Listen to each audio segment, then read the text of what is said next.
The man who would do anything worthwhile in this world must have a vision. He must have courage to match it. Courage is the great leader in the mental realm.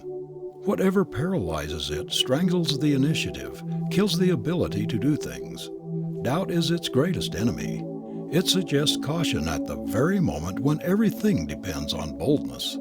If a general were to be overcautious, to wait for absolute certainty in regard to results before putting his plan of campaign into action, he would never win a battle. Caution is an admirable trait, but when carried to excess, it ceases to be a virtue and comes perilously near being a vice. It may render ineffective many noble qualities. There are a great many people who seem to be courageous enough, but an excessive development of caution holds everything in abeyance to wait for certainty. I know men who wait and wait, never daring to undertake anything where there is a risk, even though their judgment tells them they ought to go ahead. We are creatures of habit, and the constant raising of doubts in our minds as to our ability to do what we want to do in time becomes a habit of thinking we can't. And when we think we can't, we can't. When a man begins to listen to his doubts, he is beginning to weaken. Why delay beginning the thing that you know perfectly well you ought to do? What are you afraid of? Failure. Even an honorable attempt is preferable to forever postponing the thing that you ought to do. Is it the additional responsibility you shrink from, the extra work?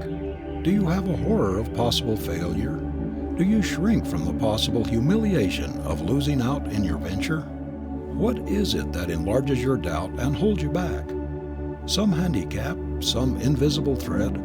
Are you carrying a great excess of baggage, clinging to unnecessary things which handicap you? I have heard of a sailor who lost his life in that way. He was one of the crew of a ship that was carrying a large quantity of gold nuggets to a distant port. The ship ran upon a rock, and when all hope of saving her or her precious cargo was gone, the captain ordered everybody to leave the sinking ship. The last boat was ready to push off, but this sailor refused to get into it until he had loaded himself with gold nuggets. He said he had been a poor man all his life, and now he was going to be rich at last. He would take away with him just as much of the sinking wealth as he could carry. Heedless of the warning of the captain and his companions that they would not wait for him, he loaded himself with gold. Then the boats having pushed away, he jumped overboard and tried to save himself by clinging to the pieces of the wreck. But owing to the weight he carried, he could neither float nor swim. And so the wealth he felt he could not leave behind carried him down to death. Your doubt of success is probably your biggest handicap, but it would be 1,000 times better to make mistakes by forging ahead too rapidly, by undertaking more than we can carry out, than to be forever hovering over the edge of doubt, delaying, postponing, waiting for certainty, until we became slaves of a habit which we cannot break. And remember that the habit of putting off, of waiting to see how things are going to turn out, to see if something more certain, something with less risk, will not turn up, is fatal to initiative, fatal to leadership, fatal to efficiency. I know a man who has been resolving for a quarter of a century to start something in which he thoroughly believes. Every year during that long period, he has told me that this was the year for him to start. He was really going to begin his great life work, but doubt has engendered the putting off habit, and this has such a grip on him that he shrinks from undertaking anything new. He seems to have a great fear of getting out of his old rut to try something different, a fear that things may not work out right, that it is not the psychological moment to strike. He has gray hairs now, the enthusiasm of youth is gone, and he will never begin to do the thing which everybody who knows him believes he is perfectly capable of doing. All history shows that while experience increases wisdom, it does not always increase faith. The inexperienced youth will often undertake things which stagger the older and more experienced. Confidence is characteristic of youth, but after a few setbacks and disappointments, many begin to wonder whether, after all, their first confidence was based upon good judgment, whether their enthusiasm and faith were not the result of lack of experience. And then they begin to doubt and to fear that this voice of ambition, which is ever beckoning them on and upward, is not reliable. They say to themselves, "What if this should be merely a mirage to lure me on the rocks?" And before they realize it, they are weaving doubts and fears and overcaution into a habit that has ruined multitudes of careers, a habit that is responsible for a large percentage of unused ability, of locked up powers than any other one thing. Have you done the biggest thing you are capable of doing? Is it not possible that there is something within you, some unworked mental territory which, if cultivated, would lead you out into that wider field you dreamed of when a youth? Why do you go on year after year in the same old rut, expressing nothing, doing the same old thing in the same old way because doubt whispers it would be rash to try new ways, new ideas? How long have you been just an ordinary employee? Do you realize that habit is getting a tremendous grip upon you, and that before you realize it, you may be a perpetual clerk? The longer you remain in one position, doing the same thing without promotion, the stronger the inertia habit will grip you, the bigger will grow your doubt as to the wisdom of making a change. It is a dangerous thing to get into a rut.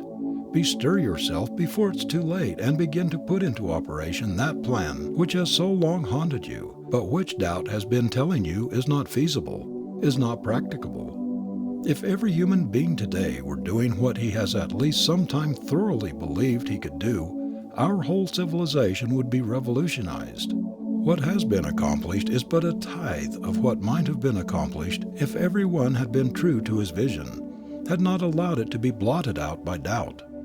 If I believed in a real devil, I think it would be that unseen monitor, that mysterious something within us which whispers doubt, which tells us to hold on, to be careful, to go slow, which pulls us back when we are attempting to reach out, trying to do the thing we long to do.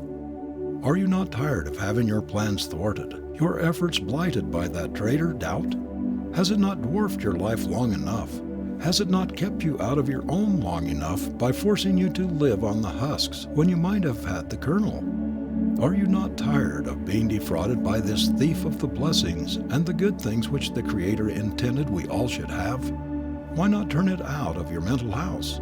Neutralize it with a great splendid faith in yourself, in your mission, faith in your possible contribution to the world. Doubt has very little influence with the St. Paul type of man, with the masterful type. It is only the weakling that doubt strangles, paralyzes. Be a man and not a weakling, a mere apology of a man. You know that the devil which has followed you through life, which has blocked your progress, put out the lights in your path, tortured you and undermined your confidence in yourself, has been the devil of doubt. It has been the whispering fiend which told you that you could not do this and you could not do that, which stepped in and killed your initiative when you were about to begin to do that which your ambition had hoped to accomplish. Don't let this enemy thwart and baffle you any longer. Have a good heart-to-heart talk with yourself and break the habit chain of unbelief in self with which it has bound you. Say to yourself, "I will not listen any longer to the voice of this fiend. I will not allow it to spoil God's plan for me. There is something inside of me which insists that I was planned for victory, not for defeat, for happiness, not for misery, for peace of mind, not for a life of worry, anxiety, and fear. I do not believe that I was placed here to be a mere puppet of circumstances. Faith, hope, and confidence are my helpers. Doubt is the child of fear, and fear has the great majority of human beings hypnotized, so that they do not dare to forge ahead, do not dare to undertake the things they are perfectly capable of accomplishing. From henceforth it has no power over me. I will not listen to its treacherous voice." If you would succeed, you must avoid rashness as well as overcaution. But when you have fully considered in all its bearings whatever project you are about to undertake, and have decided on your course, don't let any fears or doubts enter your mind. Commit yourself to your undertaking, and don't look back to see if you could have done something else, or started in some other way. Push on, and don't be afraid. After we have launched out in an enterprise, have committed ourselves before the world, Pride steps into the situation and pushes us on through hardships which would have discouraged and turned us aside before we had fully committed ourselves. But when we have taken the plunge, made the venture, we have practically said to the world, "Now watch me make good. I have made up my mind to put this thing through, and I am not going to turn back." Our confidence grows as we advance, and then it is comparatively easy, even under difficulties, to keep forging ahead. Every child, every youth should be taught the danger of this fatal human enemy, doubt. They should be so imbued with the philosophy of expecting success instead of failure that doubt would never get sufficient grip on them to strangle their capabilities and blight the fulfillment of their dreams. If every child were reared with the conviction that he was born for happiness, that it was intended he should realize his vision, his mind would be turned towards the light. His whole mentality would be so firmly set toward success and happiness that doubt could not get a hold of him. As it is, the lives of multitudes of people are constantly filled with doubts and fears and uncertainty in regard to the future. Young impressionable minds are often stamped with the failure suggestion before they are out of their teens. Most of us are born with the doubt germ implanted in our brain. There are hundreds of thousands of people in this country today who have splendid ambitions, who have made resolutions to carry out those ambitions, but who are cowering victims of doubt, which keeps them from making a start. They are just waiting. They are unable to make a beginning while this monster stands at the door of their resolution. They are afraid to burn their bridges behind them, to commit themselves to their purpose. At the very outset of your career, make up your mind that you are going to be a conqueror in life, that you are going to be the king of your mental realm, and not a slave to any treacherous enemy, that you will choose the wisest course, no matter how forbidding or formidable the difficulties in the way, that you will take the turning which points toward the goal of your ambition, no matter who or what may bar your onward path. Don't let doubt balk your efforts. Don't let it paralyze your beginning and make you a pygmy so that you will not half try to make good when you have a willing giant in you. Confidence, self-assurance, self-faith, these are the great friends which will kill the traitor doubt.